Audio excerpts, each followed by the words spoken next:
If, oh, Carson, turn your volume. If everyone's here and wants to get an email chain started, or a Google Doc, whichever works better, I'm okay with either of those. If you want to put your emails in the chat, I can start a chain.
Okay, the email chain should be sent out. Let me know if any problems.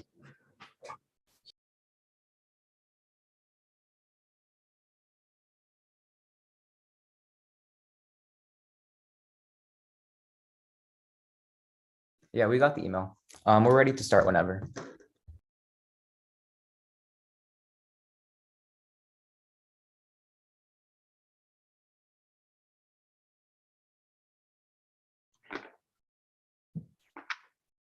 We need a third judge, right?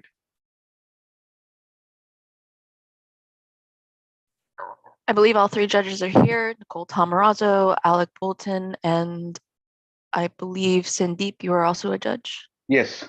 Yes. All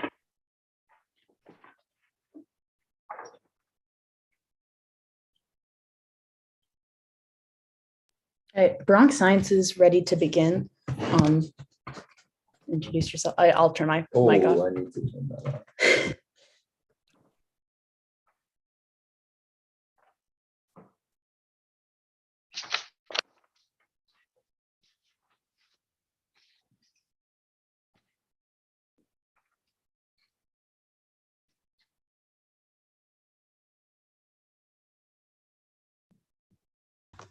Okay, in that case, my name is Carson Michelle. I'll be the first speaker for Bronx Science. Speaking first on the con.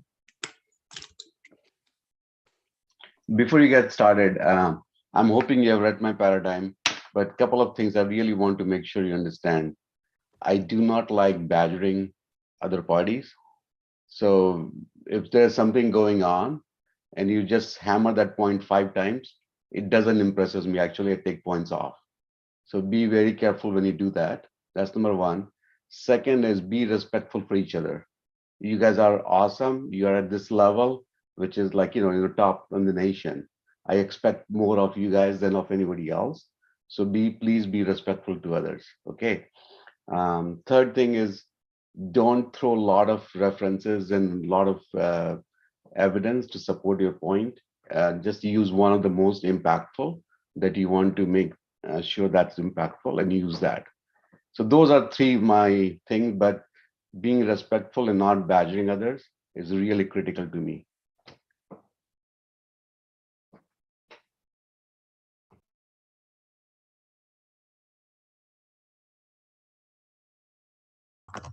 Okay. In that case, let me get my timer. Is anybody not ready? We negate. Contention 1 is an arms cascade. East Asia has reached a plateau of stability. Regional nations feel confident in their security. Specifically, the Ideal 08 explains that Article 9 has prevented the development of an arms race and nuclear proliferation throughout East Asia. However, the revision of Japan's Article 9 would cause an arms race in 2 ways. First is frightening allies. Wadsworth 19 writes that a Japanese revision of Article 9 and thus offensive capability could decrease regional confidence in the credibility of the US. The move would be interpreted by those under the US umbrella as a sign that Tokyo is losing confidence in the United States' credibility to protect them. Wadsworth furthers, this could cause a chain reaction that causes more US allies to develop their own capabilities, creating instability in Asia. Go 08 concludes that regional stability in Asia can be correlated to the degree of collective confidence about America's capabilities to defend the region. Second is scaring adversaries. Indeed, Hudson 21 reports that Japan's history with both China and Korea continues to be a defining event for generations, which is why both countries have objected to any form of Japanese rearmament. Thus, Stebbing 17 finds countries like China and North Korea, who view a Japanese remilitarization as a threat, would attempt to maximize their security by expanding their own capabilities, triggering a localized arms race. An arms buildup across Asia would be detrimental. Gibler 05 explains that arms races create instability in the capability ratio between rivals, forming disputes when one rival fears the overtaking of another, which is why Wallace 79 finds disputes preceded by an arms race escalated to conflict 23 out of 28 times. Reviewing empirics, Frank 20 quantifies that a conflict in the Asia Pacific could lead to 25 million deaths. Contention 2 is the rebirth of Japanese imperialism. Despite desires to intervene in the War on Terror and the Persian Gulf Wars of the 1990s, Japan has been forced to remain pacifistic since the birth of its constitution. Article 9 has effectively kept Japan out of global conflicts, dictating that the use of force abroad is not permitted. Revision would change this permanently. Ready 19 explains that revising Article 9 will mean Japan's militarization will become more commonplace in a world where it can engage in foreign conflicts without being under attack itself. Without Article 9, Japan would become emboldened abroad for two reasons. First is war hawks. Hudson 21 writes that the Japanese far right, including current Prime Minister Kishida, has established a political presence in Japan over the last decade, causing a swell of nationalist sentiment and demand for remilitarization. Dixon 10 furthers that the far right in Japan has sought to expand their military role in the international arena, including increasing interventions on behalf of counterterrorism. However, Article 9 has empirically prevented these efforts. Although former right-wing Prime Minister Koizumi tried to push for foreign intervention, Midford 06 finds that Article 9 prevented all movement beyond humanitarian aid.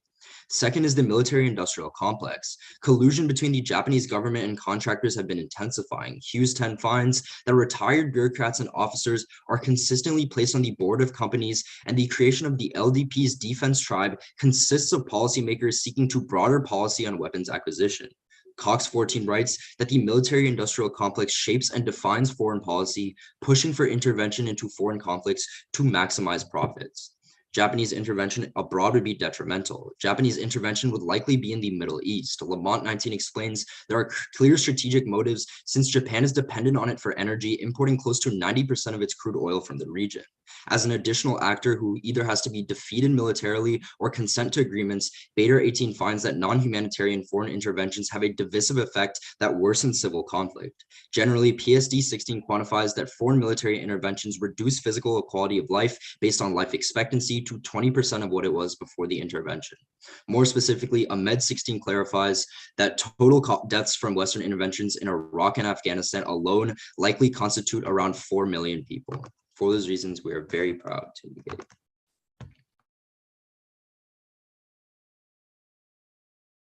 All right, cool. Is everyone ready? It's again mission on the AF, and I'm the first speaker, Rahel Pasha. All right, cool. If everyone's ready, then I'll begin. Zed and I affirm, contention 1 is the Dragon Warrior. Just as Putin could not tolerate Ukrainian independence, Schuman 22 finds that China will never accept an independent Taiwan, which they consider as being occupied by an illegitimate government. Even worse, Schuman explains that the Ukraine crisis has shown that the US won't fight for others, leading Frank 22 to confirm that China has plans to invade Taiwan as soon as next fall. Because the US is not a credible deterrent, Marano 21 finds that strengthening Japanese capabilities is the best way to deter China. Unfortunately, Article 9 currently prevents Japanese military preparedness for defensive and deterrence purposes. Preventing a Taiwanese invasion is key, as Fish 17 quantifies that such a war could lead to the deaths of millions of people. Even worse, Lauda 13 finds that Taiwan is the single most likely crisis that would trigger a nuclear war between China and the US by miscalculation. This is because the legitimacy of both the Communist Party and the US defense commitments depends on Taiwan. Contention 2 is a Toy Story. Akimoto 13 writes that Japan's space policy has been restricted by Article 9, and Japan was forbidden to develop satellites. This pulled the linchpin of missile defense, as Marquinhos 07 explains that early warning satellites capable of detecting an incoming missile are forbidden due to the military nature of such advanced systems. Revising the Constitution is key, as Fadden 20 explains that Article 9 prevented the self-defense forces from creating information-gathering satellites, a prerequisite to missile defense systems. The impact is nuclear defense. Herald 17 confirms that Japanese participation in the missile defense network is extremely important because the current network does not cover Western Pacific and Asian regions like North Korea and China. This is critical because Borger 18 finds that the broadening of nuclear contemplation and a lack of communication between nuclear powers make the chance of nuclear use the highest it's been since the Cuban Missile Crisis. Contention 3 is the Lion King. Pfeffer 19 of the IPS writes, the United States is losing its status as a Pacific power. Instead, China has become a dominant economic and military player in East Asia. Koga 17 writes that if the status quo continues, China will be able to exert more influence, shift the regional balance of power, and reformulate the US-led system. Luckily, Bland 20 explains that Japan looks well placed to counterbalance China, as Southeast Asian elites see Japan as the region's most trusted external partner. However, Article 9 is necessary for countering China in 2 ways. Subpoint A is regional resistance. IANS 21 reports that China is challenging its neighbors' energy activities within their own sovereignty. China has disputes over land and sea territory with most of its neighbors on a regular basis. Unfortunately, CIDRUS 18 finds that no single member of the Association of Southeast Asian Nations has the military strength to challenge China. With an Article 9 revision, the organization can now leverage Japanese power to challenge China directly. Military power allows the credible enforcement of such international law. And regional diplomacy is key, as Valesco 13 finds that regional organizations are 6 times more likely to craft an agreement that is not broken for at least 5 years. Subpoint B is a better alternative. Already, Southeast Asian countries like Malaysia are decreasing Japanese influence. Nikki 22 finds that Malaysia will become more reliant on Chinese trade and investment. Luckily, Lee 14 notes that Japan's militarization enables the creation of a new alliance system. Weaker Asian countries will oppose China if a dwindling US has support from a stronger Japan anchoring multilateral alliances. Smith 21 confirms that for states to entertain balancing, there must be countries powerful enough to resist the rising power and provide security alternatives. The impact is a Game of Thrones. Sullivan 20 explains that China will try to establish regional hegemony in the Pacific and push US forces farther and farther away from China's shores. He furthers that China is gearing up to contest America's global leadership. Allison 15 finds that a war between China and the United States is more likely than not. When a rising power like China is threatening a ruling power like the United States, crises that otherwise would be contained can initiate a cascade of reactions that escalate. Devastatingly, Thompson 21 finds that any war, China may resort to nuclear use because they have no way of determining whether an attack is nuclear or conventional. Beijing may launch its nukes before they're potentially destroyed. And nuclear conflict would be devastating, as the APA 13 finds that war involving less than 0.5% of the world's nuclear weapons would still put 2 billion lives at risk. Thus, we affirm. Can I see, I think, one piece of evidence? Yeah, for sure. Can I just see whatever evidence you have that like an invasion of Taiwan is likely? Yeah, Wait, sure. Yeah, on top of that, can we also on top of that, can we also see that in like China's planning to invade next fall? Oh yeah, that's sure. I'll get both of those. Did I already put it in? Okay. Okay, that's been sent. Okay, I'll let you know when I get it. And then Carson, you want to unmute for? Let me turn the volume up on my.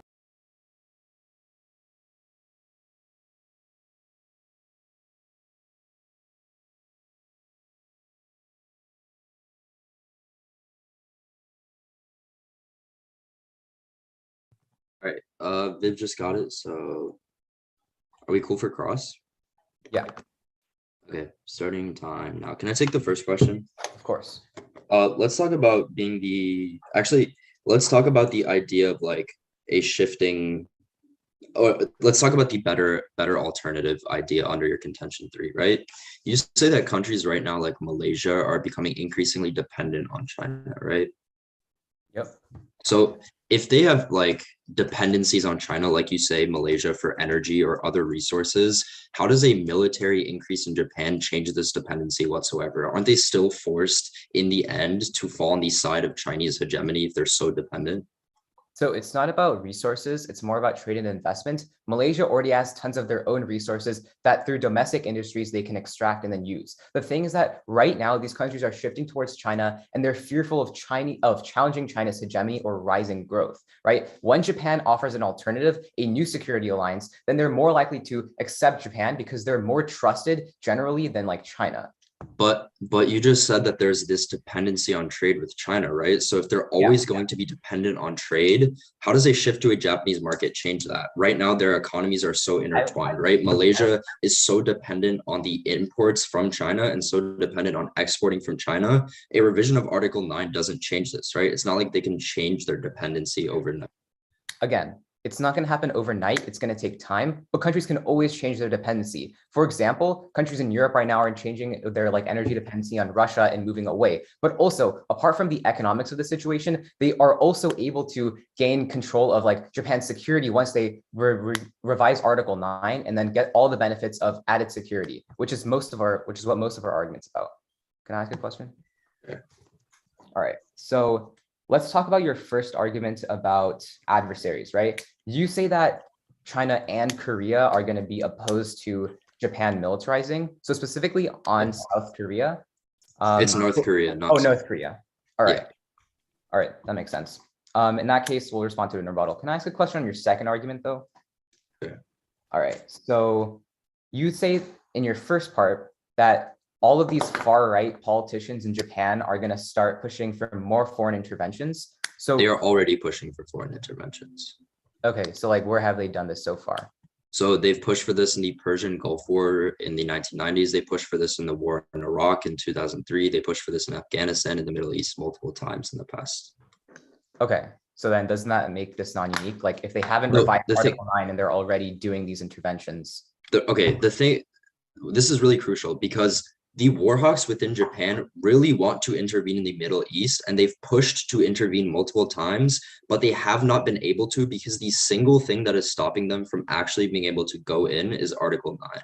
Wait, but you just said they intervened in the first Gulf War. No, I said they wanted to intervene. They pushed for intervention, but it never happened because of Article 9. That's cross. Okay, Carson. All right, cool. The order is just going to be down their case. Is anyone not ready? You good, Carson? Mm-hmm. All right. Then my time will start now. Let's start on Oh, sorry, my timer didn't go off. Sorry. Time starts now. Let's start on their contention one about Taiwan. They say that the Ukraine crisis has shown that the US won't fight for others, but that's unique to that crisis as Ukraine is not a part of NATO, which means they have no commitment, but the US has a commitment to Taiwan. But even so, you can turn their argument, as Rodriguez 21 explains, under militarization, the development of long-range capabilities signals that Japan could strike China, which would force them to preempt an attack, leading to the devastating escalation scenario that would kill millions. This outweighs for two reasons. First, on probability, China and its population remembers the atrocities of an imperial Japan, such as the Nanjing massacre, and aggression from Japan creates unique domestic support for a response. But second, it short circuits their argument, and ISDP 18 explains that all Japanese constitutional amendments take 1 year to go into effect after being passed. This means that retaliation happens before any deterrence materializes, because China knows this 1 year timeframe is the best period to do anything, and closing windows of opportunity make aggressors more desperate and more likely to attack. Let's go to their impact. First, their evidence is really bad. Their Frank 22 evidence that gives time frame for conflict cites a literal Twitter post, but then China won't invade Taiwan for 4 reasons. First, Keck explains that integrating Taiwan would create resistance, which Xi can't afford because of COVID and the party election. Second, Beckley finds that Taiwan will have more troops than China in an invasion because only 10% of its coastline is suitable for landing. Third, Elliott 19 finds that weather on the Taiwan Strait is too violent for assault ships to land. And fourth, Nenring 22 finds that China needs Taiwan for its tech industry because it provides 92% of global semiconductors. Let's go to their second contention about a toy story. First, space capabilities provoke China. Hayes 22 details that there's not a space race underway right now, but if Japan undertook responses, it would make China feel threatened and precipitate one. That's why Finch 15 writes that in space, attacking enemy satellites is easier than actually defending your own, which is why Mitchell finds that it would make a war comparative to a nuclear war. Space escalation prereqs their entire argument, as Japan will never be able to gather intel because A, China gets angry and preemptively strikes the satellites, or B, China jams them, which gets me to my second response, which is why Foster 22 writes that China has satellite jamming capabilities that block their ability to have radar imaging and communications. But then you can delink their argument again as ISDP 20 finds that a modification to Japanese space policy, the basic space law, no longer limits the development of satellites to non-military purposes and actually allows them to use already built satellites for defense. That's really crucial. They say that Japan can't develop satellites, but this is not true, as Kotani 21 writes that Japan already has 7 working satellites and is planning on building 10 more. But even if you don't buy that Japan can use their own satellites, Tangerman 20 writes that the US has 4 satellites that provide coverage of the Asia Pacific and are literally in an intelligence alliance with Japan. Let's go to their third argument about Chinese hegemony. At the top, Fully Love explains that China is actually weakening right now from structural issues such as an aging population, and they'll decline 50% in population, increase debt, and have an inward-looking political system. They aren't rising. But let's look at their specific links. First on ASEAN. ASEAN literally isn't a military alliance. It has 0 military power, which means Article 9 does nothing. But then second, you can non-unique the argument as ASEAN countries such as South Korea and Australia are already attempting to strengthen the organization through unifying interests and economic leverage. But third, you can turn their argument as Brookings 21 explains that ASEAN has established ties with both the US and China and has a potential to serve as a neutral third party, but Japanese spearheading ASEAN against China would turn the alliance into a direct enemy. Let's go to their subpoint B about being the other option. One, China's allies won't just shift to Japan. Democracies will always favor the West, and Japan, while authoritarian dictatorships will always align with China. These ideologies are so polar, there won't be flip-flopping. But then you can turn their argument as Japanese offensive development would push countries away from Japan, as they would be seen as more committed to aggression than diplomacy. That's because Ho 17 explains that most consider constitution revision a march back to Japanese oppressive military past. That's why empirically after A's revisions, you saw protests across East Asia.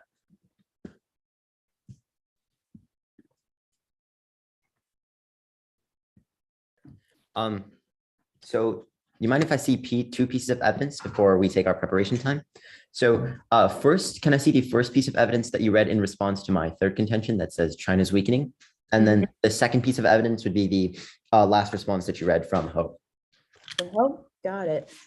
And then we'll start prep time when that comes through.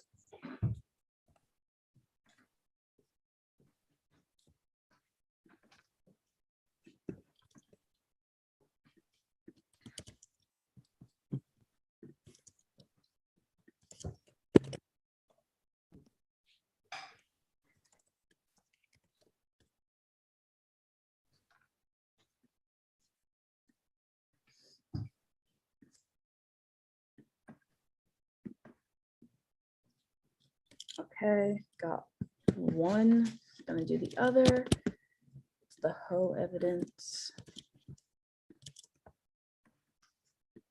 Ah, my computer just froze. Give me a second. Okay, got it. It's back.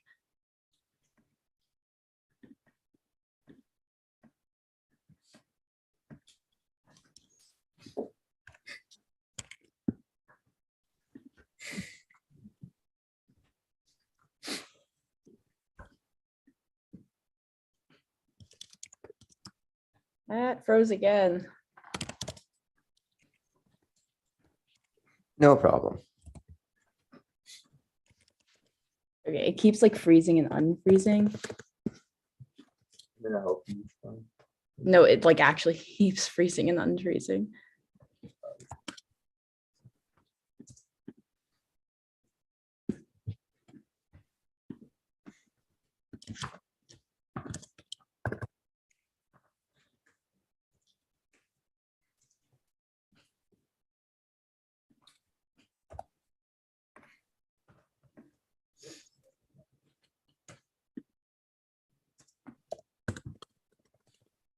It's not entering. Can you find it? Yeah.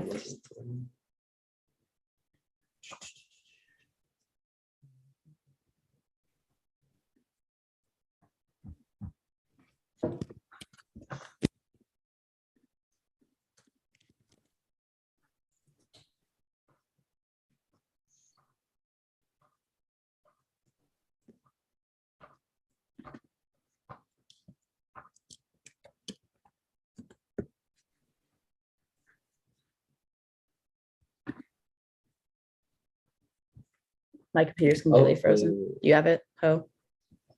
Yeah, I have Ho. Okay, so I'm gonna send the first one. This first one's sent. You send the second. Okay.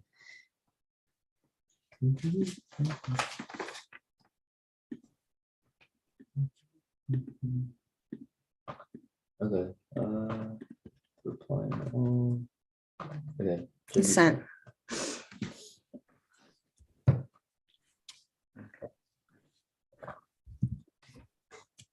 I just see one piece of evidence in there. It's two different It's two emails because different. he sent one, I sent one. Oh, okay. I'll wait for the second one. I think we got the second one too. Okay. All right. Our preparation time will start now then.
All right. So I am the second speaker for Mission on the Con. And in this speech, I will have the privilege of addressing some of the allegations that were made against my case in the last speech, and then responding to my opponent's case. Is anyone not ready? All right. Excited. Let's begin. Time starts now. Let's start off on my first contention. If my opponent's responses are true and there are so many structural reasons why China would not want to invade Taiwan, like having so many semiconductor trades, in addition to the fact that China is an aging population, that also means that China would never launch a retaliatory invasion. Moreover, they give you the response that says that it would take a year for Article 9 to go into effect. Well, if that's the case, China is a rational actor. They're never going to start a war if they know that they're going to lose in a year, which means that these responses take each other out. On my second contention, they claim that China has satellite jamming capabilities. Well, if this response is true, then it's also true that China would never launch a space war because they can just use satellite jamming. They don't need to spend so much money to escalate in the region. This means you don't vote on any of these arguments, but the place you can vote is on our third contention about the Lion King. More specifically, they tell you that China is weakening right now, but all of the reasons they list about why China is weakening are economic incentives. What they fail to realize is that China is becoming the most dominant military hegemon in the region, which is why our green evidence, which comes a year later than their evidence, tells you that right now China is the global hegemon, and by 2050 they would have eclipsed and become the global hegemon if we stick on the status quo, which is why we need to revise Article 9 so that Japan can project US alliance strength in the region in order to make sure that these countries don't turn to China in order to stop a hegemonic transition. On my first argument about ASEAN, they claim that ASEAN is not a military alliance. Well, if that's the case, then China perceives it as not a military alliance, which means that it's never going to which means Revison is never going to destroy ASEAN as an alliance, which takes out the rest of their responses. Vote on the last argument here about a better alternative. Both of the responses are not persuasive. First, they claim that democracies always shift towards the West. While this might be true in theory, our evidence says that democracies right now are turning towards China. Specifically, our evidence isolates Malaysia and other countries in the region, which are currently turning towards China because the US does not have a credible alliance system in the region. Their last response is over time, but it's also not persuasive. They claim that other countries in the region don't like Article 9 revision, but prefer our Hayes evidence, which comes 2 years after theirs, which indicates that countries like South Korea actually do like revision insofar as they understand that North Korea and China are existential threats. At that point, we can move to their arguments and respond. On their first contention, remember that East Asia isn't peaceful right now. The green evidence indicates that right now you see China expanding faster than ever, in addition to a North Korea state which is most aggressive. This takes out their second link insofar as you and I both know that if these allies' enemies are proliferating right now, there's not much more proliferation that they can do. More specifically, they claim that revising Article 9 is going to frighten allies. But their evidence comes from Wadsworth, which is just a blanket study which is looking at what could potentially happen in the region. It doesn't isolate any specific countries or explain why they would perceive an action as such. Instead, prefer our Krebs analysis, which has a historical indication of every single time the United States has pulled in and out of regions, in addition to allied proliferation. And it finds that if Japan revised Article 9, countries would perceive that there's more funding from the United States available to be redistributed across the entire alliance system, which is why they'd feel most safe and which is why they never proliferate. Moreover, this argument doesn't really have an impact because they never explain why proliferation would lead to a war. Instead, I'd argue that countries would develop weapons, but it would never lead to a conflict because the more weapons you have, the higher the perceived cost of your actions. And this makes sense because we've seen countries like India, Pakistan, Israel develop nuclear weapons and even more conventional capabilities, but it's never spiraled into a war. Let's talk about their second contention about a rebirth in terror. This argument is a little bit silly. Remember, it doesn't make much sense why Japan would want to engage in foreign interventions. After all, they have basically the same foreign policy as the United States, and the US does everything that they do. In fact, I think it makes more strategic sense for them not to engage in foreign policy in other countries, especially considering the fact that the United States spends the money for them and basically does everything that they want to do. Their first argument is that war hawks are galvanizing the population to be able to intervene, but they cite a prime minister who's been out of office since 2001. He has tried to push 7 different prime minister candidates in order to intervene into other countries, but that's never worked. Even if you revise Article 9, I'd advocate that there's no public will inside of Japan in order to intervene in other countries. They have no foreign policy in a region like the Middle East and never would. Moreover, I'd argue that right now Japan has a strategic middle ground in the Middle East, specifically because they can use diplomacy in order to come to a negotiating table with countries like Israel and Iran. That's very important because when you revise Article 9, it opens up a plethora of other policy options that they can use to formulate diplomacy in the Middle East, which is why all of their evidence is about US interventions in the Middle East, not Japanese interventions. For those reasons, I'm incredibly proud to negate. Thank you for, or affirm. Thank you for your time. All right, do you want to take prep before cross? Okay, I'll let you finish flowing. Okay, cool. We're going to take prep starting. All right, cool.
All right, that was 142.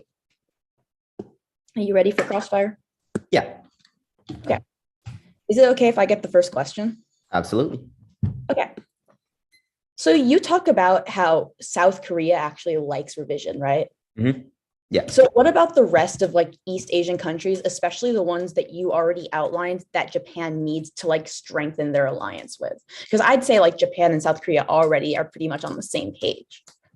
I mean, I disagree with that. I think Well, first of all, your Ho evidence, which you sent me, says that in the past, South Korea has disliked Japanese proliferation, which means that they obviously have not been on the same page. But our evidence says that in recent years, they've become on the same page, which is very important. Wait, you just said two things that completely contradict each other. Can you mind if I clarify? And then, yeah. So what I'm saying is, while in the past, they might not have been on the same page, now, because of rising powers like North Korea and China, they are on the same page, understanding that there are existential threats in the region, and Japanese militarization is the best option for countering them. Exactly. That gets back to my initial question. Yeah, so to answer your question now, other countries in the region, I'd argue, probably have the same threat calculus, also considering the fact that Japan and South Korea are two of the largest East Asian countries in terms of like support from the United States and military. If they see them supporting this operation, they're probably going to have the same perception. But if China and North Korea are still existential threats for those other countries, they're probably going to act in the same way, wanting to push that back. Do you mind if I get a question? Sure, and then I'll ask a follow-up after. Sure. So let's talk about your second contention on the rebirth and terror. So if Japan revises Article 9, exactly how many troops like would they be sending to the Middle Eastern operations, or like would they be starting crises, I guess is my question. Yeah, so we tell you that foreign intervention normally sparks civil war. If A, it sparks civil war. B, if there's already civil war that exists, it prolongs it. That's our Cox evidence. And so what we're saying is that A, you have the incentive structure, you have war hawks, you have the military industrial complex who all want to intervene abroad. B, you have historical examples of Japanese war hawks wanting to intervene but can't because of Article 9. And C, you have impact evidence that's really clear saying that foreign intervention is really bad. So very quickly, what civil wars would Japan intervene in and why? Yeah, so intervention and civil war, there's actually evidence out there that they'd like intervene in, it's a North African country. I forget which one. It's not Sudan. I could get that. Algeria. They want to intervene in Algeria, but like that's a civil war there. But even if we're talking about the Middle East specifically, what do they have to gain? So much conflict in the Middle East. We're saying that not only can they prolong civil wars if they exist, because civil wars constantly arise in the Middle East, but other countries probably like also engage in those civil wars, right? Like the United States, like if there's a coalition of 70 countries that is engaging in a civil war in the Middle East, and Japan engages by sending 50 troops, do you think that that's really going to have an aggregate effect on the trend of the civil war? I mean, I'd say it's pretty scalar at the point where Japan has a large military and like is a big power. So that's pretty big, and intervention is really bad. You see, it's like every major power who joins a proxy war, it becomes significantly worse. But that's time. That's cross. Do you need prep? Wait, actually, I want to tell you one thing. Okay.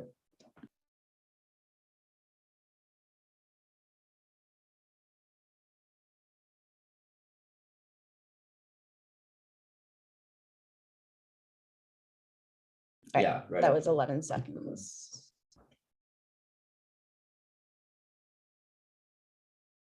So it's going to be my case, Wang, and then my opponent's case. Let me pull up my part of the doc. Okay, is anyone not ready? Starting time now. At the top of our case, my opponents try to push the idea right now that East Asia is not peaceful. But fundamentally, we have to realize that East Asia is not on the brink of war. They're at a steady peace right now. Remember, my opponent's evidence that gives you the time frame and talks about how war is imminent is literally from a Twitter post. Right now, we're not seeing any conflict or war. There is steady peace in Japan. Let's keep it the way it is.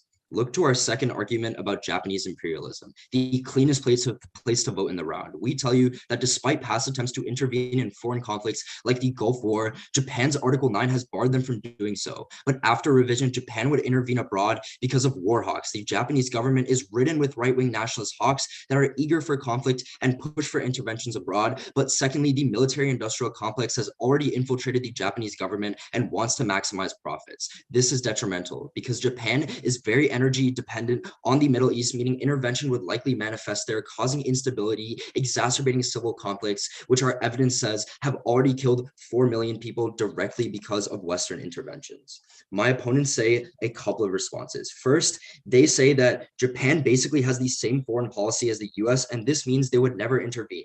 This literally concedes our link. If Japan has the same foreign policy as the US has been intervening in conflicts for decades in Iraq, in Afghanistan. I could keep going on. This just supercharges our link. Second, they say that we cite a prime minister that has been out of office since like 2021. This is not true. We cite the current prime minister Kishida, as well as the past 2 prime ministers that are currently right-wing war hawks. Third, they try to turn us by saying that like Article 9 revision strengthens diplomacy, but one, there's no diplomacy right now. There is a lot of conflict in the Middle East. And second, if you have intervention and the revision of Article 9, like the countries in the Middle East perceive that there's more imperialism, they like on net pull out of diplomacy deals. But let's go to the weighing that's very clear for us. If Japan is emboldened abroad and intervenes, this short circuits any countries that would turn to Japan, because Japan is now perceived as an aggressive and interventionist actor, taking away from its credibility. Countries don't want to associate themselves with Japan if Japan looks like they're returning to their imperial past. But let's go on to my opponent's case. Right off the bat, they make a fatal mistake that immediately costs them the round. They concede the non-unique that other countries like South Korea and Australia are using economic leverage to increase the power of ASEAN and keeping stability within Asia. This means that they literally have zero offense. If that is true, it means that ASEAN is already becoming strong, and that means that Chinese hegemony is already being countered. They have zero unique offense. But second, they mishandle a piece of defense that also cost them the round. We tell you that the ideologies of China and the US are so polar, and democracies will always turn towards the US. They give you the example of Malaysia. Malaysia is literally becoming authoritarian. That's why they're turning to China. And this is also just one example. It is a very clean neg ballot. All right, cool. Before my summary speech, we'll take some prep time starting now.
All right, we have 10 seconds left of prep.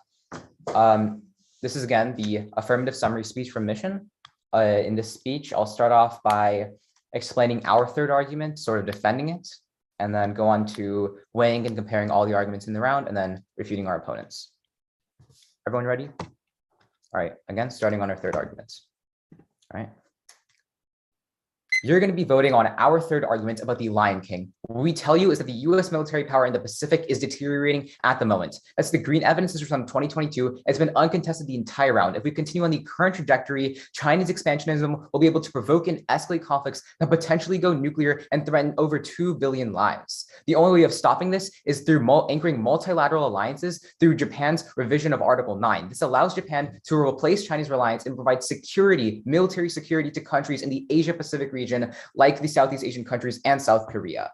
In response, they give you two responses. They first tell you that South Korea and Australia are strengthening ASEAN. Again, we're not going for this argument about the Southeast Asian organization. What we are telling you is that the ASEAN alliance, as per our opponent's own response, is not a military alliance, which means the only way to actually stop Chinese military expansionism is through our second point about a better alternative. And by Japan literally revising Article 9 and creating a better, more multilateral alliance that can actually counter Chinese expansionism, not ASEAN.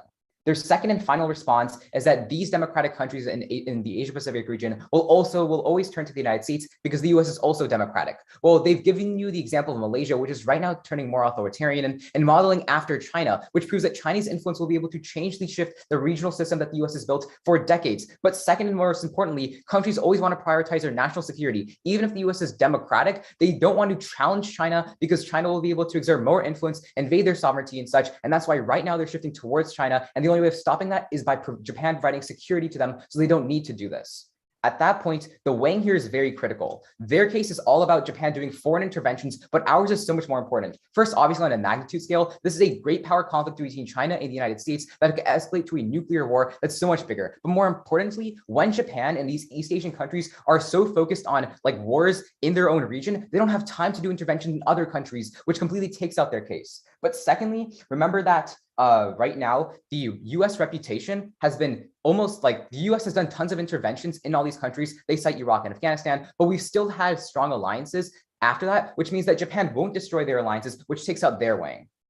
At that point, let's move over to our opponent's arguments. There's a bunch of big problems here. First, remember that they agree that Japan pretty much has the same foreign policy as the United States. What does this mean? Well, whichever country like the US actually intervenes in the Middle East, Japan would do the same. Maybe they'd contribute some. But the important thing is that this civil war won't be prolonged or last longer because whenever the US leaves and whatever agreements the US signs onto, Japan will do that as well. So the intervention won't drag on. This is a completely non-unique because whatever interventions the US does do, Japan will do the same. Japan's not going to start any new conflicts. It's completely non-unique here. The impacts have already happened. But also, remember, they just say that Japan relies on 90% of their oil from the Middle East. They probably want to keep that stable supply of oil. They're not going to want to start new conflicts. More importantly, by revising Article 9, Japan actually has the ability to be seen as a global superpower that can actually have diplomatic relations with these other countries and mend conflicts before they start in the first place. At that point, it's very clear you're voting for the affirmative side. Thank you. All right, ready for Grand Cross? All right, can I first question? For sure. Okay, wait, let me just get my timer real quick.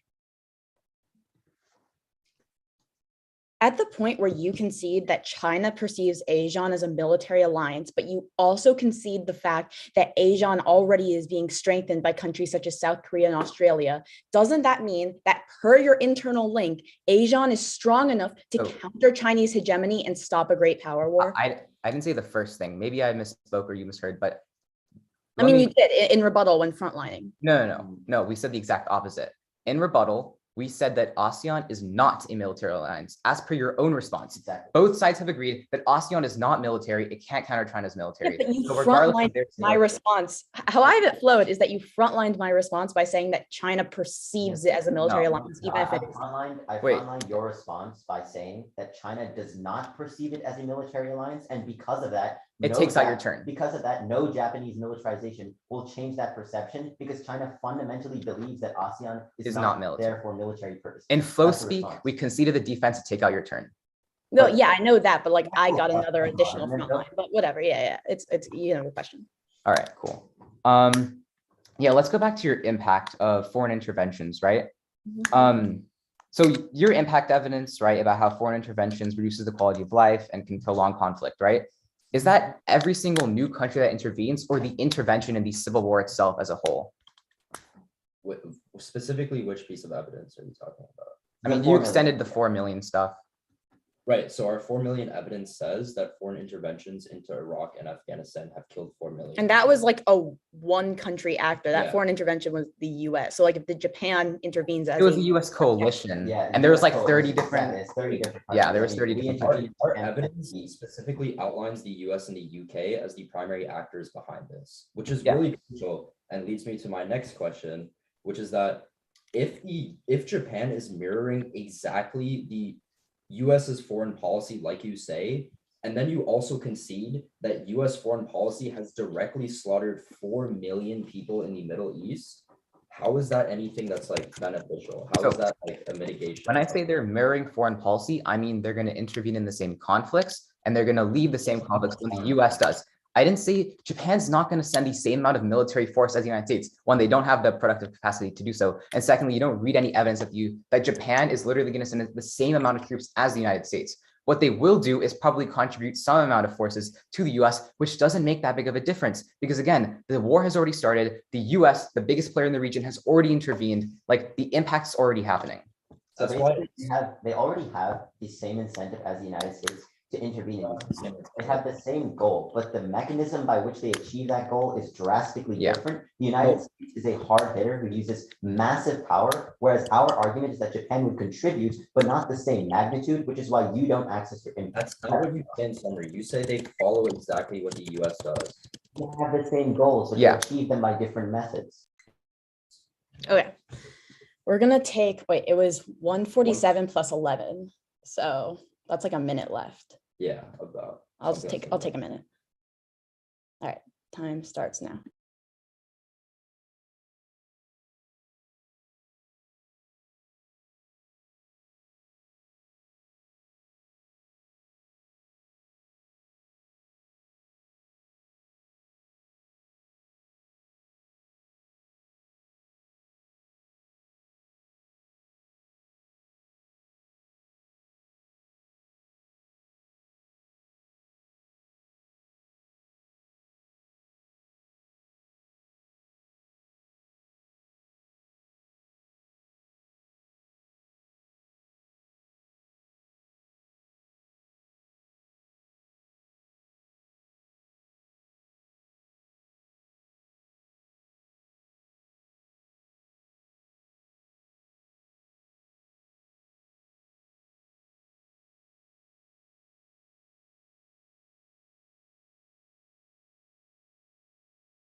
So the order is going to tackle the weighing debate at the top, then go to our case. So I'll make sure to signpost, but yeah, it's going to start on the weighing debate. Is anyone not ready? Let's extend our short circuit weighing. If Japan intervenes abroad, allies feel that Japan is focusing on continents across the world rather than their own alliances. That's because Japan is seen as interventionist. It decreases their credibility. It makes their allies feel ignored. That directly short circuits their entire link. That means no allies will ever come to Japan's defense and counter China if they think Japan is focused on the Middle East rather than their own region. They tell you that the US had a strong alliance or like had strong intervention across the world, but still had alliances. But the US is allied with the Middle East. Japan is not. Japan is viewed as going into another country that they're not aligned with rather than their allies in East Asia. Let's go to their weighing. They give you two pieces of weighing. First is on magnitude. They say nuclear is much bigger. But I'd say that the biggest risk of a power war is actually proxy conflicts from probability for two reasons. One, in intervention, there's no direct mutually assured destruction. But then second, economic harms are minimal as war is not on the direct soil of countries. Always prefer probability over magnitude because like dropping a water bottle could cause a nuclear war by a low probability, but I wouldn't pull my trigger on that. You're always going to have this policy paralysis. Then they say that wars and that like if there's a war in their own region, then they can't intervene in other countries. But our impact has time frame over theirs because intervention always happens immediately, but a great power war has a really long time frame. Let's go to our case and why you're pulling the trigger on that weighing. Despite past attempts to intervene in foreign conflicts like the Gulf War, Japan's Article 9 has barred them from doing so, and that would decrease Japan. After revision, Japan would intervene because of war hawks. The Japanese government is ridden with right-wing nationalists who have popular support and are eager for conflict. And Japanese intervention is detrimental as their energy dependence means intervention would likely manifest in the Middle East, causing civil conflict as uniquely killed 4 million people in the Middle East. All they say is that like there are other actors who are going to do this. One, it's scalar. Two, Japan has unique benefits in the Middle East. They're going to be intervening what helps Japan, not what helps these other countries. Then on their case, the reason why you literally can't vote for them is because no democracy is ever going to turn towards China. They only cite Malaysia, which one is a theocracy. This isn't a new development. And then two, they only cite one country. We tell you that most countries really hate Article 9. They're not going to become aligned with Japan. All right, we have 10 seconds of preparation left, which we'll use now.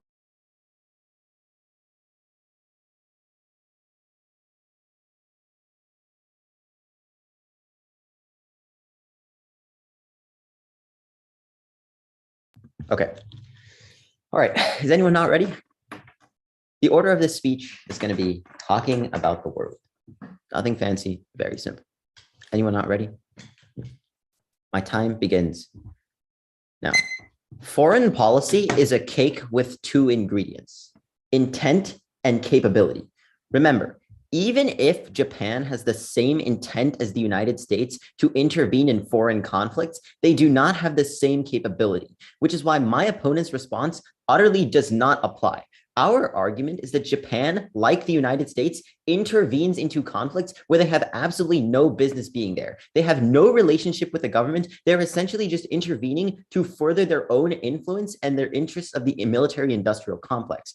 This means that since the United States is the biggest hitter in the game with the most skin in the game in terms of wars in the Middle East, Japan might contribute, but they won't contribute to a degree that is significant enough to trigger their impact of about 4 million people dying. This analysis was not responded to in my opponent's speech, and it pretty much ends the round. But what's more specific is that their weighing says that if they win this argument, then it short circuits my case. No, it doesn't. The United States also intervenes into other countries where they have no business being there. Libya, Iraq, Syria. We do all of these interventions, but still have alliances in places like the Middle East, which proves that intervening into the Middle East does not destroy alliance systems, which means that the only path to the ballot is on our case, and it's very, very simple. Right now, the green evidence, which has been conceded, explains that the United States power in the region is waning. That means that the only way to stop Chinese expansionism and the only way to stop a great power war from happening would be to revise Article 9 and allow Japan to project the creation of a new alliance system. Their responses say that my weighing about 2 billion people dying doesn't apply because proxy wars are worse. Sure, proxy wars between the United States and China might break out, but our argument is that those would go nuclear and kill 2 billion people, which outweighs their case on magnitude. Their only response left says that countries won't turn to the United States, they'll turn to China. But our evidence, which they have conceded, says that countries will turn to whichever is the military power in the region. Because China has been expanding per the green evidence, which they also concede, that means that countries are turning towards China right now. The only risk of stopping this is by signing your ballot for the pro. Thank you for your time, and Mission San Jose VP affirms. Good round, y'all. Good round, y'all. Thank you for a good round, and thank you for judging.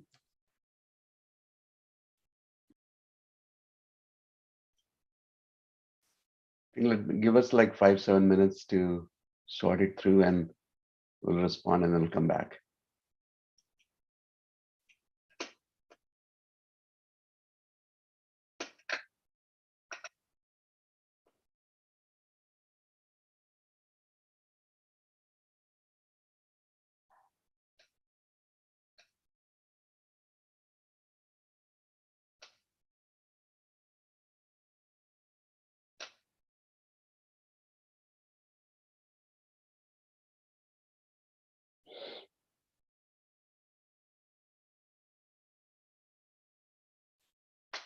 My ballot submitted. I'll go to the bathroom real quick.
Okay, so I was the last person to judge or submit my ballot, so I'll start.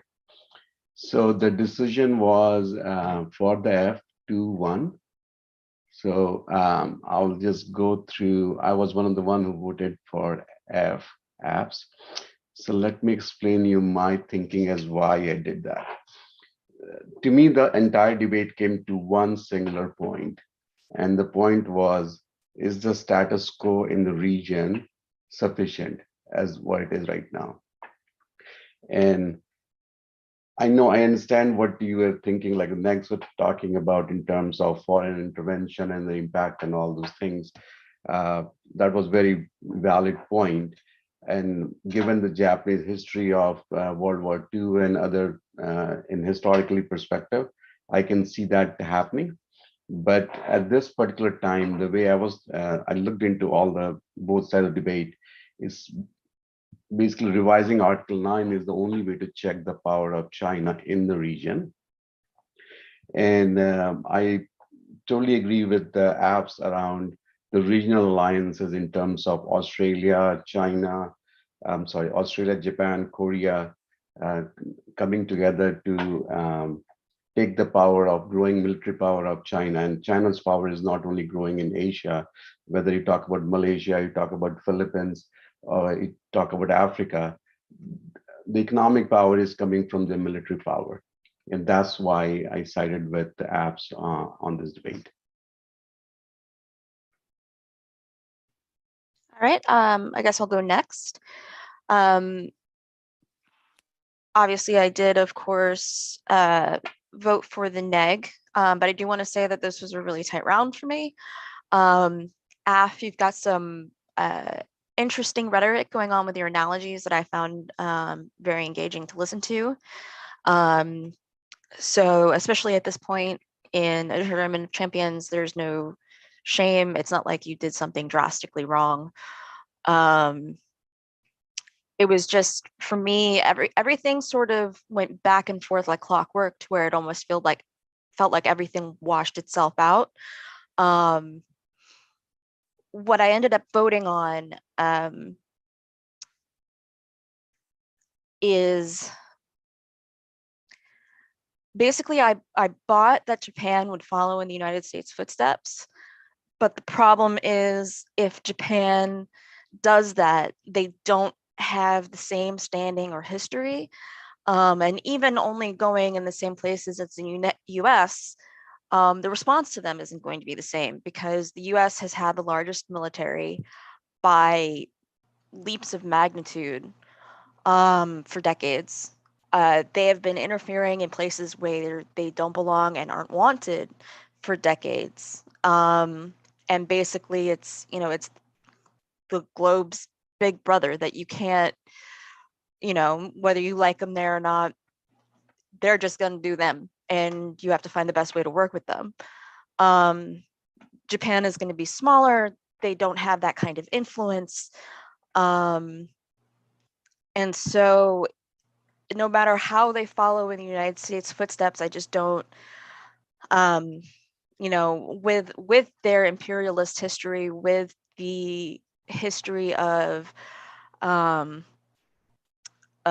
crimes, but without the oomph of the United States, I think the fear of what they could become would be too great. So yeah, that's where I came down. But great round, guys, and congratulations. Well, I voted AF.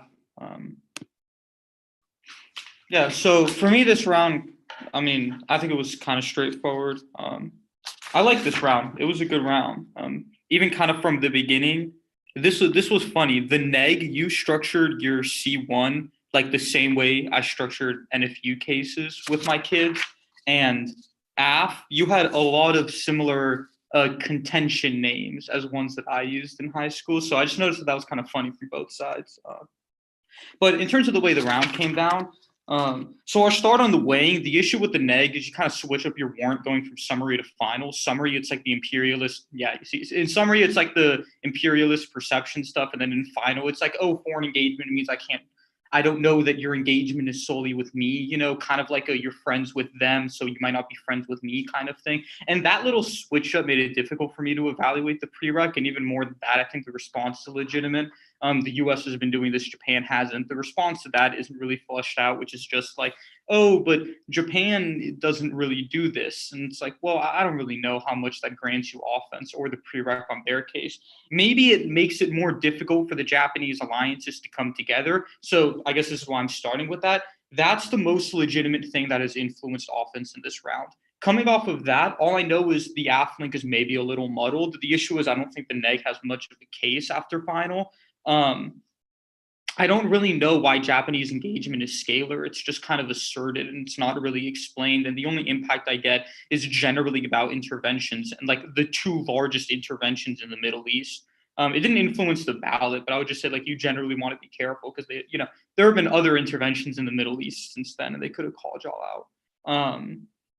So I don't really know the unique impact of them. You say Japan has unique incentives, but the idea that Japan's engagement allies with the United States was in rebuttal. So I needed that response in summary.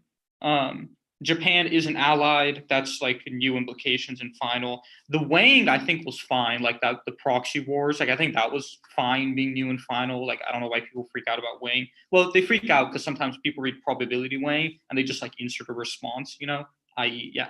But the weighing was fine. I think that if you're going to read probability over magnitude, you just want to read some kind of a warrant, right? I think that probably the best warrant to generally read prob over magnitude is just like shifting policy norms, because the policy paralysis argument is like okay, but it takes a bit of time to make, so it's kind of difficult to bring it up in final.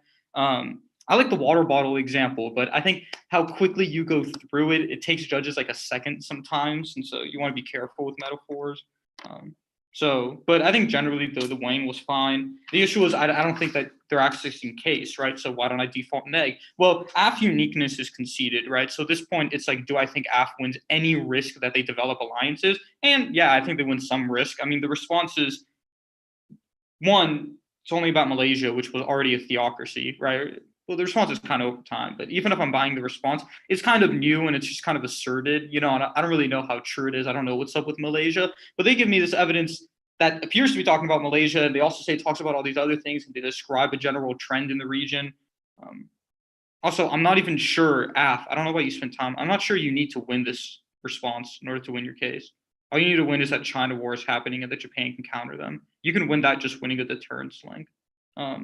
So I think that there's a risk that alliances form. I think it's much clearer to me that there is a danger of not forming those alliances in the US war because their uniqueness isn't contested than the risk that Japan engages, because that Japanese engagement is bad because there is defense contesting your impact scenario.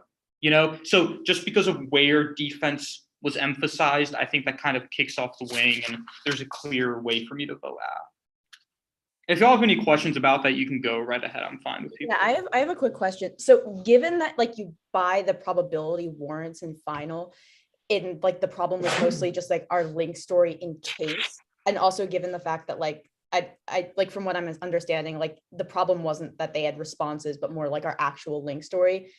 To get your ballot, would we just need to like get the actual impact scenario like more structured? Yeah, well, I need some explanation as to what Japan does. Like is Japan, like all I get is that Japan goes and it's scalar. That's all I understand. As a judge, that could be Japan sends two dudes over with binoculars to tell US troops what's happening. It could also mean Japan sends their whole military. Like those two extremes, there's enough variability that I just have no clue what your impact is. So the weighing analysis is like this independent, I'm going to steal an AF argument. It's like a satellite kind of floating, you know what I mean? And y'all need to access it first, but the weighing itself was fine. The weighing, I think, the weighing was good. All right, got it. And Carson, do you have a question or? No, it was literally the same question. I was going to ask, like, was our internal link the main like issue? Yeah, it's just what's unique out of Japan. I don't know. Got it. I had a question for Alec as well. So can you explain why we didn't need to basically frontline the Malaysia defense in order to win the link on C3? Oh, no, you needed it to win the link on the C3. I just thought, I don't know, it was interesting going into your summary. Like you could have done this thing where you just kind of redevelop a deterrence link and then just say Japan can independently check, Yeah, you also had y'all read that US turn, right? I'm not forgetting, right? Not quite sure what you mean by that. On Well, their no, I might be mixing rounds up real quick.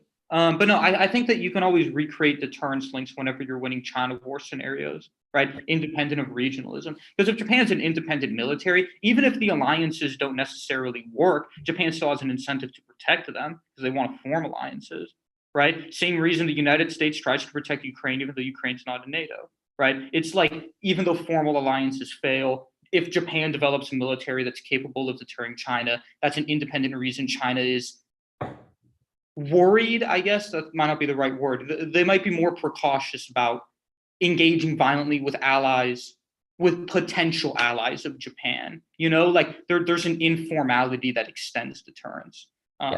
So then you can just recreate a China deterrence link or a Japan deterrence link to China and kind of plug it in there. But you were winning your link fine in this. All right, thank you.